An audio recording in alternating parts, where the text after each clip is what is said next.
Okay, I'm still setting up constructing the base. I didn't get to the underframe part yet. I'm going to be doing that in a little while, but before I decided to do that, I need to get a groove along here, and it's basically a clearance for the back part of the rivet. And what I do, and I don't know if you can see this, but I'll see if I can bring it up here.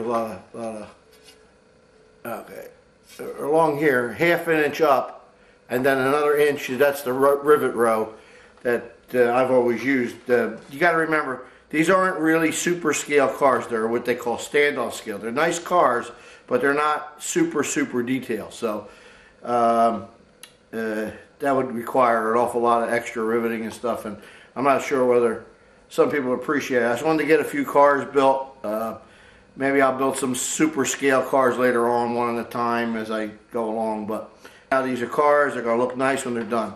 So what I do, the railroad supply tells you to drill holes here, and then there's like what's called an escutcheon pin. It's just a round-headed nail about an inch long, and you bang them into the wood. Well, that doesn't go in my book, because it winds up splitting the wood after a while, because they're all in a row and they act like a wedge.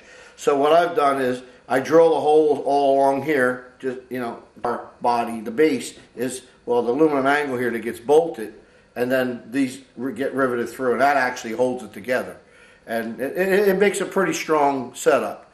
But to put all those nails and whatnot, what happens, like I said, eventually it just kind of splits the wood.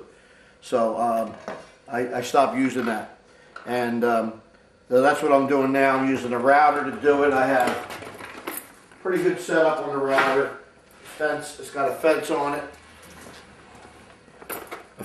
it, and then I got the vacuum here because it just blows all over the place, and just a little V, just a V notch, like just like a countersink, and that does the job and gets it done.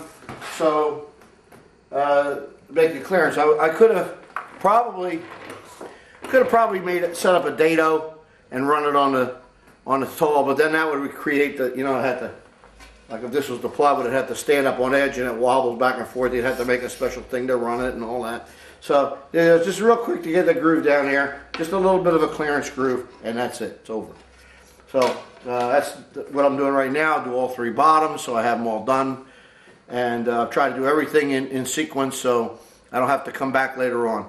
And the next phase, I'll be making the gussets pieces on the bottom, all three of those, glue those down, finish those, complete those, and fiberglass. I got to fiberglass this. I'm going to be fiberglassing this for strength, and it also adds some durability for people's feet. But I think what I might do is look into this rhino liner stuff that they have for truck beds, and I'm thinking about putting that on there to give it a little bit more of a wear resistant. So this, by the way, I mentioned it before, is 7-ply plywood. I have a piece of it around here someplace. Let me show you real close up. You see, it's all solid core plywood. It's not junk. There's no voids in it. When they have the voids in it like that, it creates weak points. So made like that, it's good quality plywood. It's expensive. Each one of these costs $34 a piece. Each 15 and 9/16 by 10 feet is $34 a piece. But hey, you're going to make them one time. The car in the other room still got the original bottom, original paint. And when I paint this, I'm going to use good quality paint, prime it good, paint it, and it probably never get painted again. At least